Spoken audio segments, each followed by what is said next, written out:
What's going on, Conquistadors? It is Scotty the Chunky Spaniard. Welcome back to Round Like Me. We're going to talk about lots of well-rounded things. And today, we're going to talk about Halloween. I know we talked about Halloween a couple weeks ago with my kids, but this is about my Halloween experience and why I love Halloween. As a kid, you go through certain things, and then as a parent, you try and either continue those traditions or you try and change those traditions. For me, it was more of a change when it came to Halloween. I think every kid grows up loving Halloween simply because of the idea of free candy. That's what it really comes down to. Plus, in my case, you get to hopefully dress up like your favorite superhero, or maybe it's a villain, maybe it's a monster, but you get to become a different person or a thing for that night, for that one night when you go out and you want to show off this costume that you got or you want to get so bad. And I always wanted these costumes, never realizing that they would never look the way they do on the box or in the commercial. I was a really scrawny little kid, but my parents weren't that big into Halloween, especially my dad. Now, when I was really, really little, like preschool, kindergarten, my grandfather on my mom's side, he was an artist, and he actually had created a couple different costumes. He had done Huckleberry Hound, an old cartoon character, and he had done this green alien. And so I had the costumes already built in because they were made from my grandfather. My dad had a little more buy-in because he loved my grandfather and his father-in-law. And so it just worked up until elementary school. Now, around the time of elementary school, I became more aware of how Halloween kind of worked. There were school carnivals, festivals, if you will, things to keep kids off the streets. Now they have trunk or treat, where you'll go to a local parking lot and people will have their trunks open and they'll be dressed up and they'll be passing out candy. It's just safer that way. But I remember as a kid, and maybe this isn't the case where you live, but in California, every year on Halloween, that's when the weather really changed. And for some reason, I always ended up being sick, and the weather got really cold, windy, wet. It was just different weather than what we had been used to. And so even if I had a costume, it was covered up by a sweatshirt or jacket that my parents would make me wear over top of it. So even if I had a sweet costume, never got to show it because I was always bundled up. My parents were really big on bundling up. I still carry on that tradition by wearing an undershirt under all my shirts. And it's not because I sweat profusely, it's just a habit. But around, I would say, first, second grade, costumes became a little harder to come by. After the newness of my grandfather's costumes, other costumes became a little harder to come by because my dad wouldn't buy these costumes for us. And I always had these visions of grandeur, these costumes that I'd be Superman, or I'd be a Jedi, and it would never come to fruition. This story comes at a time when I had moved to Orange County. I was now going into third grade, and I really wanted a costume bad. I don't even remember what I dressed up as. It was probably something, whatever I could find in, oh, I remember for years. Oh my gosh. I guess in the 70s and 80s, it was a thing to make the dads wear scrubs and like those little booties over their shoes, even if the mom wasn't getting a C-section and it was natural birth. They don't totally do that now, but my dad brought home the scrubs and the little booties and the whole like little hairnet thing from both my birth and my sister's birth, and so we dressed up as doctors a lot in oversized scrubs and everything else because that's what we had in the house, and my dad wouldn't buy us. My dad, I guess he says he doesn't believe in Halloween. I can't tell if he's joking or not. So this story picks up around the time of when I was in around third grade. I had moved to Orange County. I had gained some friends in the neighborhood. My best friend in the neighborhood was someone who I referred to now as Steven the Vampire, because the very first time I met him, he thought he he was a vampire. True story, went over. People told me, hey, there's another kid that's around your age, lives down the street. You should go see if he's around. So Saturday morning, hop on my bike, ride on down there, knock on the door. Dad, his name was Alan, he answers the door and he's like, hi, can I help you? I'm like, oh, I heard you have a son named Steven, I was hoping to play. He's like, oh, he's across the street somewhere. And across the street was this field. And, well, just dirt, really. And it went down this hill to these railroad tracks. And then there was an A's Burgers right down there. So if you drive through the 5 in between Laguna Niguel and Mission Viejo, and you see A's Burgers, and then just a little more down the road is the In-N-Out, that's what I'm talking about, right there, off the 5 freeway, just up that hill, my old house. And I went across the street, and in this dirt little lot, all there was a piece of plywood on the ground and nothing but dirt and weeds. So I was like, Steven, maybe he was down the hill. I don't know. Steven, nothing.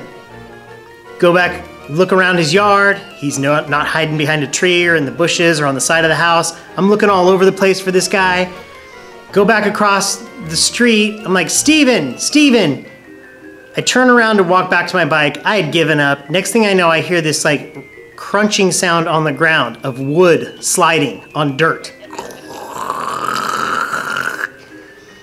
Coming up out of the ground is another 8-year-old boy who had been lying underneath the ground in a pit with the plywood over him, and he has a vinyl cape. We had vinyl capes back then. They weren't these cool things that you have now. They're basically like tablecloths you get at Party City. Not a sponsor. And he's talking like a vampire. So that's Steven the Vampire, and that's how he got his name. He was really into horror movies and the werewolf and Frankenstein and Dracula and all that kind of stuff. And so I just rolled with it. But around this time, I really wanted something other than Dr. Scrubs for Halloween. All my friends were dressing really cool. I wanted to be cool too. It's what all kids want to do. So I begged my dad. Didn't get anything on Halloween. Didn't get a costume. So I remember it was a Sunday after church. We went to a Kmart. There aren't many of those around anymore where I am. But we went to a Kmart and we're cruising through the Halloween section, and everything, you know, is like 50 to 75 to maybe even 80% off. And I'm begging my dad, please just let me get something for next year. It's on sale. Please, please, please. And my sister, my little sister at the time, I mean, she's still my little sister, but way littler. She's like, yeah, can we have something? And she kind of always got her way. But my dad's like, fine. You guys can dig through all these piles of stuff, and if you find something, maybe we'll get it. So we dug through and we're finding bits and pieces. There were no complete costumes, but we found 2 masks. And I found, and I don't have them anymore, some werewolf gloves. They would go on all the way up to your forearm, and they had hair on them, and the fingers were way too long because they were adult size, and I was a tiny little guy, I was 8.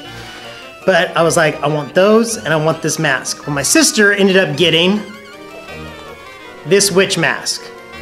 Still have it. Yeah, I still have it all this time afterwards. And I ended up getting this hot mess of a mask. I don't know what it was supposed to be, but it was on clearance, and it was scary, and my dad said I could get it, and so I got it. But guess what? For the next, oh my gosh, how many years? So 3rd grade.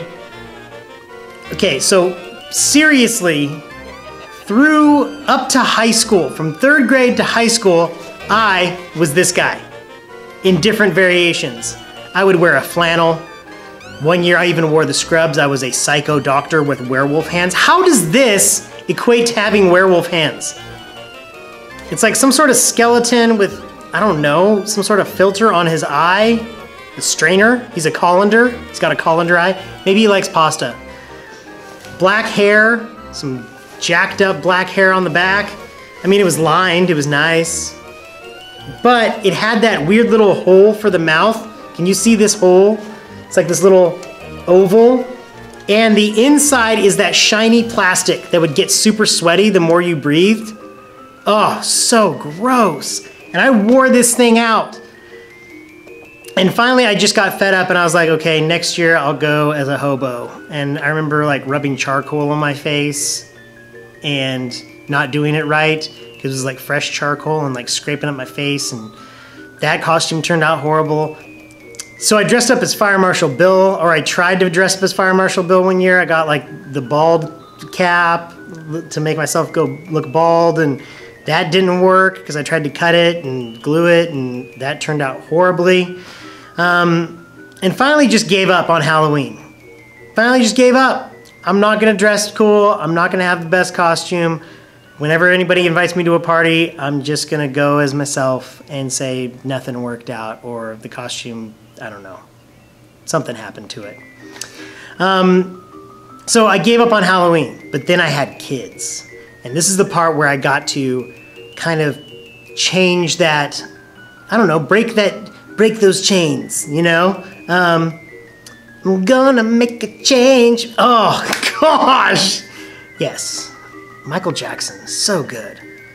So I made a change for once in my life, okay? And it felt real good. I made a difference. I was gonna make it right. I'm gonna make Halloween right for my kids. And so I went nuts on Halloween. I still love to get my kids the costume that they want because that's something they're going to remember. And my kids still love to dress up and run around the house and be Ant-Man and Spider-Man. We have Ant-Man, Spider-Man, Wolverine, Stormtrooper, Luke Skywalker. I can't even remember all the rest of the costumes that we have, but they dress up and they get to go into that fantasy world, and it's okay to have an imagination. And so I go all out. We pass out candy. We go trick-or-treating every year. We try and make a point to go trick-or-treating every single year. And I try and make it special because those are the things that your kids are going to remember. And I want my kids to remember having fun and having the opportunity to dress up and getting to become some other person for a short period of time. So what are your Halloween memories? What do you remember from Halloween? Are you still dressing up? But Halloween can be a very special time. It does not have to be demonic like my dad thinks it is. It really is just a fun time to become someone else, take on that mantle of Batman, Superman, Flash, whoever you want to be, and become someone different. And if you're lucky, you get lots and lots of good candy. My daughter, she's a hoarder when it comes to the candy.